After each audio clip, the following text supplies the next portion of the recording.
Okay. My family, that's someone from my family. Math, history, Ellie's attitude, how FBI found out quick as F. Okay. Go charge it, mommy. How he got so lucky to find Ellie. Aww. Yeah, of course I'm not gonna choose that one. He knows he's lucky to have me. Okay, How to change a tire. I know how to change a tire. Yeah, you know how to change a tire. I think I would go either with Trump or how the FBI found out, but I'm not too sure yet. How the FBI found out, but I'm not too sure yet. Wait a minute. Wait a minute. Wait, first of all, you're not gonna speed past that like you didn't just say what you just said. Hello guys, welcome back. As you probably already noticed, in my last video, my friends were talking about something about the FBI and how I got caught up. This story just seems to always come up every time there's a family gathering, friends, whatever. I don't know, people just love hearing it, and I figured, hey, might as well tell you guys about it. It's nothing too crazy. Well, it kind of is. So we'll get to it. So, back when I can't remember if it was sophomore year or freshman year or high school. No, freshman, I think I was, or junior. I can't even remember. Point is, I was going to Cheyenne High School at the time. I went for like a couple of months. I was going to Cheyenne High School, and I remember it was during a time of finals, I think it was. I can't remember the exact date, but point is, I was going to Cheyenne High School. We were taking some tests, and I remember during the time, Twitter was really popular. And I would tweet my ass off. I would tweet just about everything, like literally everything. And lately I have too, but I stopped using Twitter, whatever. So, one day I woke up. I remember that day there was some testing to do, and I was not ready, of course. You know, I was such a mess in high school that I was like stressing out about it. I remember that day I woke up like around 6:30 in the morning, and I woke up and I'm like, oh, school. I'm so done with it, you know? So I went on Twitter and I tweeted, I am so done with school, I just want to blow it up. Now you can already assume where I'm going with this. That was around 6:30 in the morning. Remember that time, okay? Cheyenne, I don't know if all schools had the same schedule or the time that you had to go in, but we had to go in at 7:20. So 6:30 I tweeted that. I hopped in the shower to get ready. Also keep in mind that when I was going to Cheyenne High School is literally right across the street from my house. Like all I had to do was just like jump the wall. Like it was like the backyard of my house, like that's where Cheyenne was at. And all I had to do is just jump the wall and get to school. And a lot of people, when I tell this story, a lot of people that know me always make fun of me because I was literally just steps away from school and I was always late. But anyway, I'm sure some of you could relate. So yeah, 6:30, I tweeted that. I hop in the shower. By like 7, I remember I was already like heading to school. As a matter of fact, that day I did make it to school on time. Yeah, like 7:10, going to school. I go to my first class, 7:20. And while we're in class, probably like not even 10 minutes in, the cops come in, you know, the cops from the school, and they tell the teacher, they're like, we're looking for Wilmer Garcia. And you know how it is in high school, everybody starts going, oh, what do you do now? Oh, busted, whatever. And I'm like, oh man, what the hell is going on, you know? Obviously, teacher's like, he's right there. I get up, they escort me out of the class very, very calmly, like nothing, like no urgency. So I was like, you know, what's going on? As soon as I get on the hallway, whatever, they put me against the wall. They start patting me down, and they gave my backpack to some guys in some suits. And that's when I start freaking out. I'm like, what is going on? So one of the cops asked me, and he's like, do you know why we're arresting you? And I'm like, I sat there for a good couple seconds, and I was like,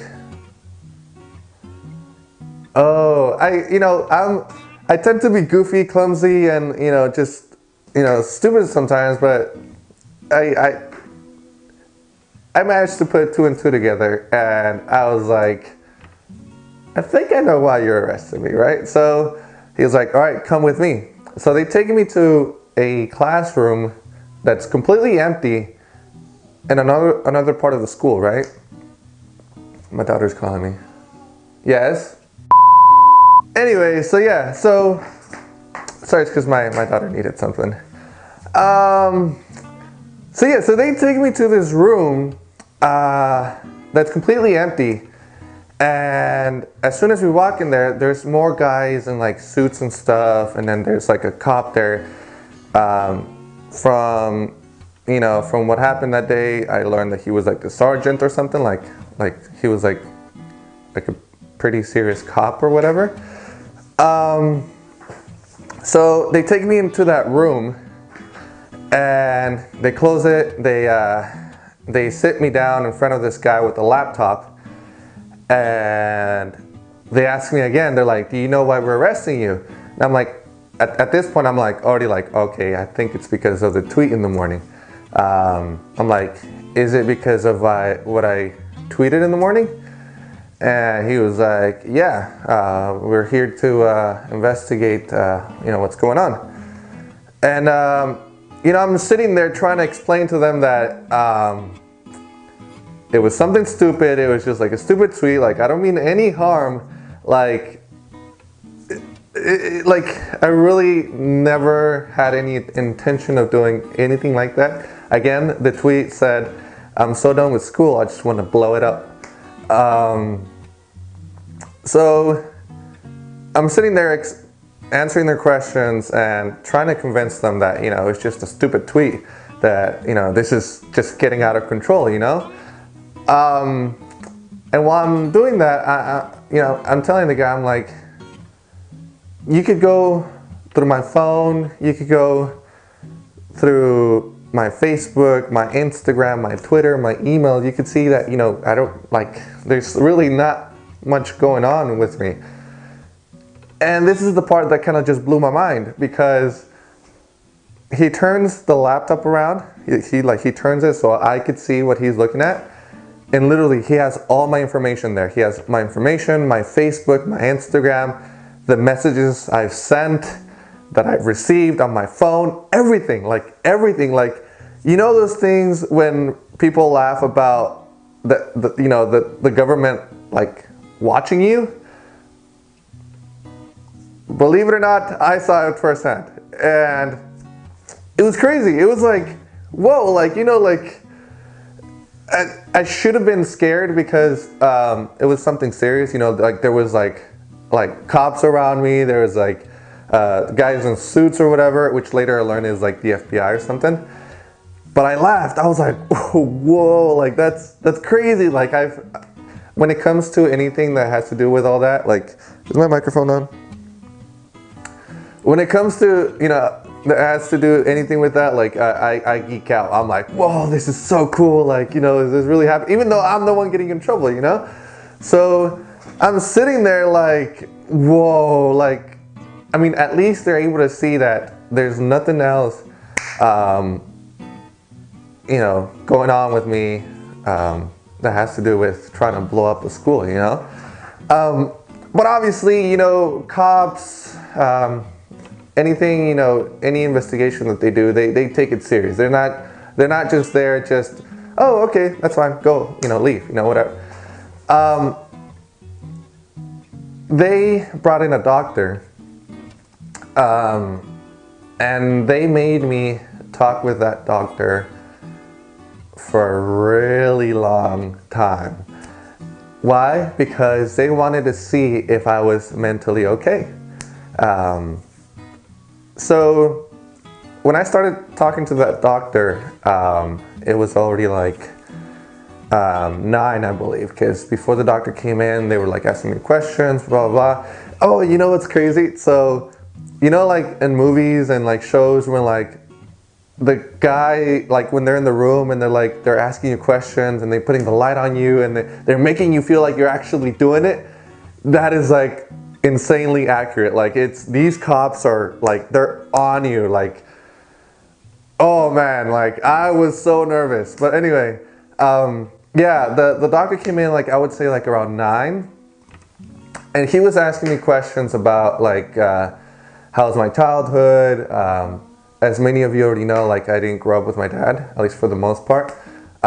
So they asked me about that. They asked me, how do I feel about not being with my dad? Like he asked me everything, like literally everything, like making sure like he was able to like kind of like read me, like see if there's anything wrong with me. So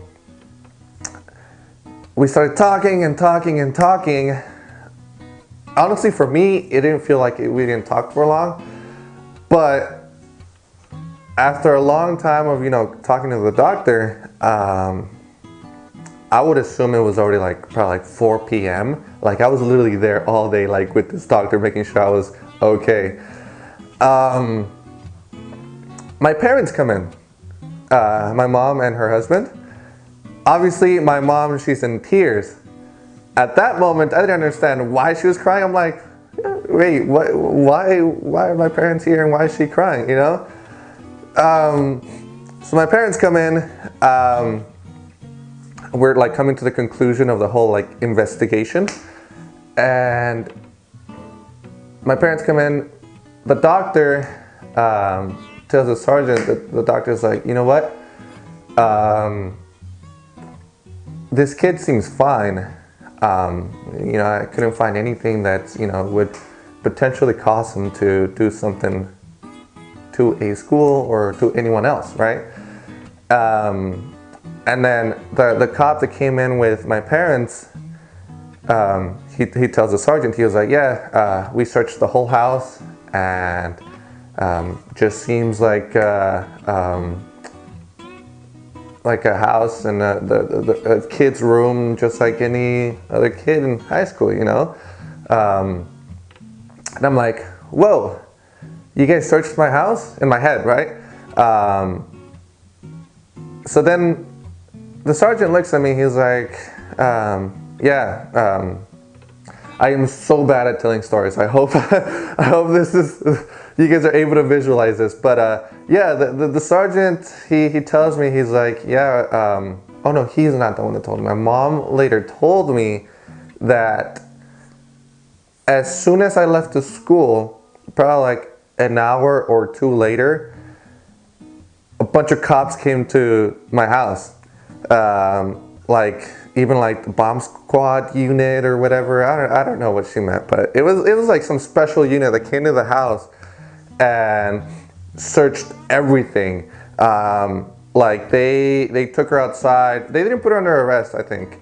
They took her outside and then like they cleared the house. They searched everything, dogs, literally every single thing. And that's why she was freaking out and she was crying, because at that moment, she didn't know what was going on, obviously. And the cops, I would believe that sometimes they're a little bit dramatic, and they would telling her, your son did this or did that. I don't know, whatever. Point is, my mom was freaking out. She was crying. She was like, why are these like 20 cops at my house, searching my house? And where's my son? What did he do? So And then plus my mom, I don't know if some of you could relate. My mom is like, she's a very emotional person. I think maybe that's why I'm like the way I am. She takes everything to the heart, you know? I guess I got that from her. Like literally like one little thing and she's just like, you know, she's a mess. So yeah, she was crying. They finally searched the house. Then they took her to the school so that way, you know, the sergeant and the other cops and the doctor, what are they called, like psychiatrist or something, you know, to make sure you're psychologically okay, whatever. You know, to sit down with them, my parents and myself, you know, to talk about what the hell just happened. Yeah, the doctor, he tells the sergeant, you know, he's okay. The other cop tells the sergeant, you know, and we searched the house, everything seems normal. If anything, he has pellet guns, but those are very normal for a kid. I think at the time I was like 16, 17 years old. So we came to the conclusion, you know, the sergeant told me, he was like, what you just did, it's something very delicate right now. It was during the time where there was a lot of shootings at schools, and he was like, it's very delicate. We're taking this very serious right now. To make matters worse, the next day, Obama was going to Canyon Springs, and Canyon Springs is like literally like a couple streets down from Cheyenne. So I'm like, oh, okay. That's my daughter. Maybe that's why they were on high alert, you know, like he was telling me, you know, that we're taking this very serious, like, what you just did was just so stupid. You gotta watch what you're doing. You know, he was lecturing me, you know.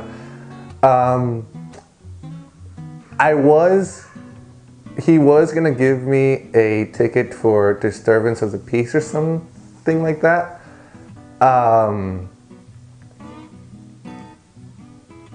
Oh yeah, so he was gonna give me a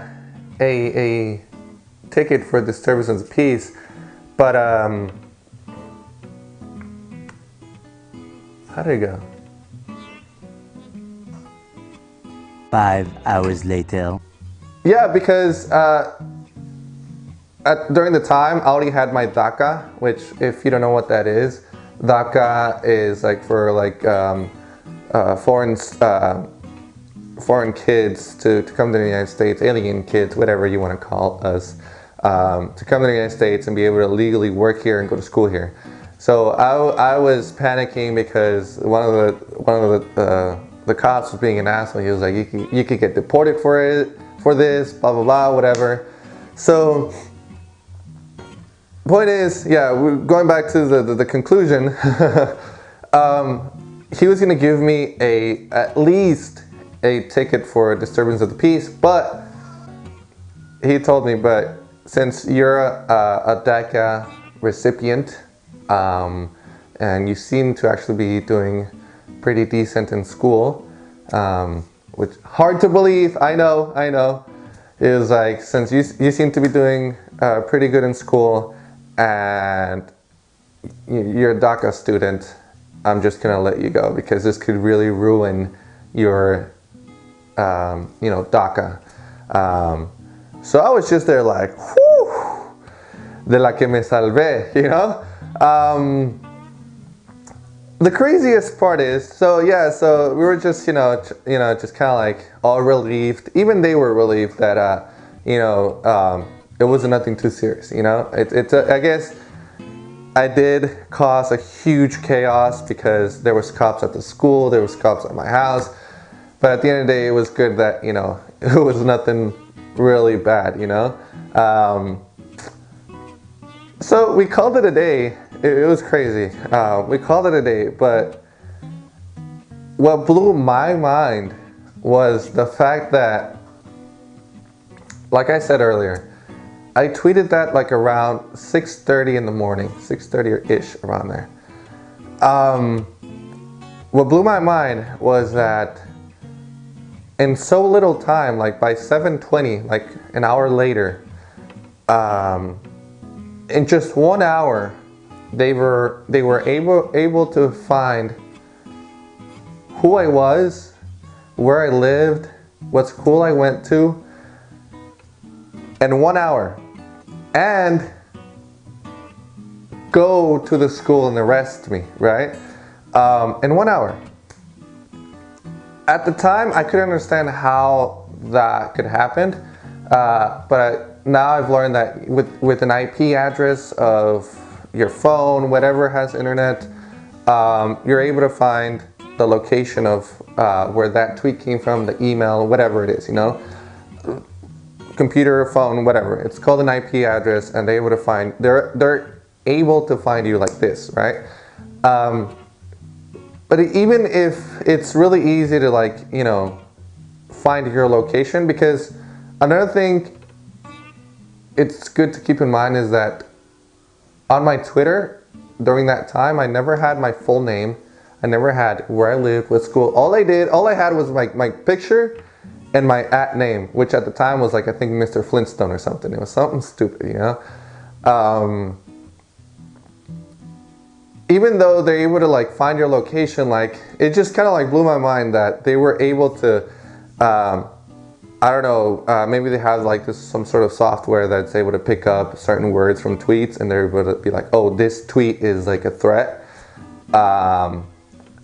And, you know, I would say in 30 minutes, they were able to find everything. So let's say they saw the tweet, they saw where it came from, you know, the house where it came from, who did it, you know, this kid, obviously my picture was on there. And then right away, some guys, they looked into, like, you know, maybe a file or data file, whatever, like where this kid, what school he goes to, and boom, he goes to Cheyenne. And then within the next other 30 minutes, they were able to, like, get all the cops, you know, call, like, all, like, whatever, like, agents in the area. I don't know. I have no clue how they made it work, but they did all that within an hour. Like, get all my information, get all the people that needed to go. And I was like, whoa, that's crazy. So we called it a day, right? It ended up being just something stupid that I did, that the FBI arrested me. And I was able to, like, walk away from it without not even a citation or anything. But the crazier part was that they were watching me after. I thought it would just end there. They were watching me afterwards because, like, during the lunchroom. I remember, because all my friends, like, they found out, because literally they took me out of the classroom, and all my friends, you know how gossip is, oh, you know, Wilmer just got arrested, whatever. And obviously the whole school knew, not the whole school, but the people that knew me knew. And they noticed, we all noticed that at the lunchroom, like, there would be, like, some weird guys walking around, just looking at us. People that didn't work there. Older people, you know, older adults, just, like, there, just, I don't know, it was weird, but it's funny because